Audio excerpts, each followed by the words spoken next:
मौलाना रशीदी की तरफ से बड़ा बयान दिया है कि मैंने बीजेपी को वोट दिया और उनसे खास बातचीत भी आपको सुनवा रहे थे। वोटिंग खत्म हो चुकी है, एग्जिट पोल किसकी सरकार बनाते हुए नजर आ रहा है वो भी हमने आपको बताया, लेकिन इसी के साथ साथ अब अलग अलग दावे किए जा रहे हैं और इसी बीच मौलाना रशीदी जी की तरफ से बड़ा बयान दिया गया है। उनके पास आपको फिर से ले चलते हैं क्योंकि लाइव हमारे साथ जुड़े हुए हैं। क्या आप तक आवाज पहुंच पा रही है रशीदी साहब?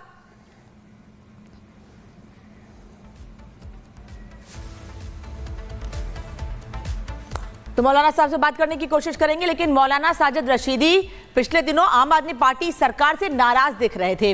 उनका ये कहना भी था कि पिछले कई महीनों से उन लोगों को वेतन नहीं दिया गया है, क्योंकि मौलानाओं को वेतन देने की बात आम आदमी पार्टी सरकार में कही गई थी और उनका ये कहना था कि करीब 17-18 महीने से उन लोगों को वेतन नहीं मिला। इसको लेकर नाराजगी भी उनके सामने आई थी। तो सवाल यह है कि केवल यही कारण है या फिर कई और कारण है? भारतीय जनता पार्टी की नीतियां, प्रधानमंत्री मोदी जो कदम उठा रहे हैं, या जो वादे संकल्प पत्र में किए गए हैं भारतीय जनता पार्टी की ओर से, वो भा रहे हैं मौलाना साहब को? अगर उन्होंने वोट दिया है तो क्या आने वाले समय में ये माना जाए, जो बार बार कहा जाता है कि भारतीय जनता पार्टी के साथ मुस्लिम वोटर्स नहीं होते हैं, जिस जगह पर मुस्लिम वोटर्स हैं वहां पर भारतीय जनता पार्टी को हार का ही सामना करना पड़ेगा? ये दावे कांग्रेस, आम आदमी पार्टी की ओर से दिल्ली में लगातार किए गए थे और यह भी दावा किया गया था कि पिछले चुनाव में मुस्लिम वोटर्स बट गए थे। यही वजह थी कि दिल्ली में आम आदमी पार्टी और कांग्रेस के बीच पहले यह माना जा रहा था कि लड़ाई तगड़ी होगी, लेकिन ऐसा दिखा नहीं था, बल्कि आम आदमी पार्टी ने क्लीन स्वीप की थी और 62 सीटें जीती थी। इसके पहले के चुनाव में 67 सीटें आम आदमी पार्टी को मिली थी। मौलाना साहब एक बार फिर से मेरे साथ जुड़ गए। मौलाना साहब, अगर आवाज आ रही है जवाब दीजिएगा कि क्या मौलाना साहब को मोदी पसंद है या सभी मुस्लिमों को मोदी उनके काम पसंद है?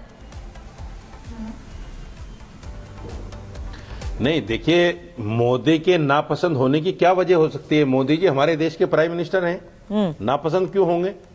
लेकिन सरकार की जो नीतियां हैं, ऐसा नहीं है कि अगर मैंने वोट कर दिया है तो मैं सरकार की नीतियों के सामने झुक गया हूं और मैं आज के बाद सरकार के खिलाफ कोई बात नहीं करूंगा, ऐसा कुछ भी नहीं है।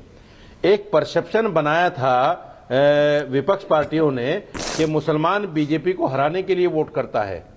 मैंने उस परसेप्शन को तोड़ने के लिए वोट किया है बीजेपी को, कि मुसलमान जो है, मुसलमान के लिए बीजेपी अछूत नहीं है। मुसलमान कांग्रेस को भी वोट करता है, मुसलमान समाजवादी को भी वोट करता है, मुसलमान बीजेपी को भी वोट करता है। आप दिल्ली इलेक्शन में देखिएगा कि 10 से 12% मुसलमान बीजेपी को वोट देगा। क्यों नहीं देगा? देश की पार्टी है ये भी। सवाल यही है कि हमें डरकर नहीं जीना है। हमें जो डराया जाता है बीजेपी से कि बीजेपी आ जाएगी तो ये होगा, बीजेपी आ जाएगी तो वो होगा, हमें इसलिए भी वोट करना है कि अगर हम बीजेपी को वोट करेंगे तो अपने अधिकारों की बात आंख में आंख डालकर कर सकते हैं कि आप हमारे अधिकारों का हनन नहीं कर सकते क्योंकि हम वोट देते हैं आपको। क्या आप सिर्फ आपने इसलिए वोट किया है कि लोग ये कहते हैं कि बीजेपी को मुसलमान वोट नहीं करते हैं, या फिर जो मौजूदा सरकार यानी कि आम आदमी पार्टी सरकार थी उसके कार्यकाल से आप खुश नहीं थे? इसके बारे में भी बताइए। नहीं, देखिए, केजरीवाल ने इस इलेक्शन में एक नया काम ये किया है कि किसी भी मुस्लिम महल्ले में जाकर मुसलमान से वोट नहीं मांगा, किसी भी स्टेज पर मुस्लिम नेता को अपने साथ नहीं रखा। तो जो कांग्रेस ने पहले पिछले इलेक्शनों में किया था, मुसलमानों से दूरी बनाई थी, इस बार केजरीवाल ने भी वही किया। जब हमें कोई पार्टी स्टेज शेयर नहीं करना चाहती हमारे साथ, हमारे महल्लों में आकर वोट नहीं मांगना चाहती हमसे, तो फिर हमारे लिए बीजेपी और उसमें क्या फर्क हो गया? भाई, बीजेपी हमसे कहती है हमें वोट नहीं चाहिए, ये लोग हमारे पास नहीं आना चाहते ये सोचकर के हिंदू वोट चटक जाएगा, तो दोनों बराबर हुए ना। तो फिर हमें क्यों ऐसा नहीं करना चाहिए कि हम बीजेपी को वोट करके जो सरकार में है, सरकार से अपने अधिकारों को मांगे? नहीं, तो मौलाना साहब ये भी कहा जा रहा है ना कि कई कट्टरपंथियों को आपका बीजेपी को वोट देना और खुलकर वीडियो बनाकर कहना कि मैंने बीजेपी को वोट दिया है इसलिए कि भारतीय जनता पार्टी जीते। तो हम तो पहले देखते रहे हैं कि जो लोग बीजेपी की तारीफ करते हैं, बीजेपी के साथ जाने की बात कहते हैं, उनके कामों के साथ तारीफ करते हैं, उनके खिलाफ फतवा जारी हो जाता है। कहीं आपके खिलाफ भी ऐसा ना हो जाए? नहीं, देखिए, कामों की तारीफ नहीं कर रहा हूं मैं। एक बात अच्छी तरह समझ लीजिए। अच्छा, मैं बीजेपी की जो नीति मुसलमान या हिंदुस्तान या किसी भी धर्म के खिलाफ होगी तो मैं उस नीति पर बात करूंगा। ऐसा नहीं कि मैंने बीजेपी के सामने सरेंडर कर दिया है वोट देकर, ऐसा बिल्कुल भी नहीं है। मैंने सिर्फ वो परसेप्शन तोड़ने की बात की है जो मुसलमानों को डराने के लिए दूसरी पार्टियां करती हैं। मुसलमान इस देश में डरकर जी रहा है और ये विपक्षी पार्टियों की वजह से है। विपक्षी पार्टियां मुसलमानों को डराती हैं बार बार कि बीजेपी आपके लिए ये कर देगी, बीजेपी आएगी तो ये कर देगी। सवाल ये है कि कांग्रेस के जमाने में फसाद हुए हैं, 55,000 फसाद हुए हैं। समाजवादी के जमाने में मुजफ्फरनगर फसाद हुआ है। ऐसी कौन सी पार्टी है जो संविधान से हटकर मुसलमानों को और कुछ ज्यादा दे सकती है? कोई ऐसी पार्टी नहीं है। जी चलिए मौलाना साहब, सवाल यह है कि अगर आपको काम नहीं पसंद है भारतीय जनता पार्टी का, आप आम आदमी पार्टी और कांग्रेस पर सवाल खड़े कर रहे हैं कि मुस्लिमों के साथ मंच साझा नहीं किया, तो क्या भारतीय जनता पार्टी ने मुस्लिमों के साथ मंच साझा किया? तमाम सवाल तो उठेंगे। खैर, बहुत बहुत धन्यवाद आपका जुड़ने के लिए। आगे बढ़ते हैं, महिमा के पास एक और दिल्ली से जुड़ी खबर है, रुक करते हैं महिमा का। बिल्कुल अनामिका, देखिए दिल्ली में 70 विधानसभा सीटों के लिए मतदान जो है वो खत्म हो चुका है, लेकिन एग्जिट पोल्स भी अब सामने आ चुके हैं और इस एग्जिट पोल में भारतीय जनता पार्टी को बढ़त मिलते हुए नजर आ रही है। यानी कि देखा जा रहा है कि दिल्ली में बीजेपी की सरकार बनते हुए नजर आएगी। ऐसे में अब यहां पर देखना दिलचस्प होगा 8 फरवरी को कि क्या रिजल्ट निकलकर सामने आते हैं। लेकिन हमारी इस खास रिपोर्ट को आप देखिए।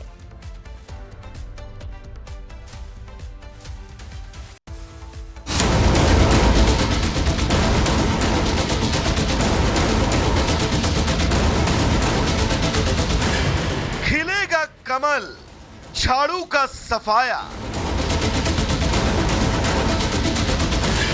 एग्जिट पोल में बीजेपी को बहुमत।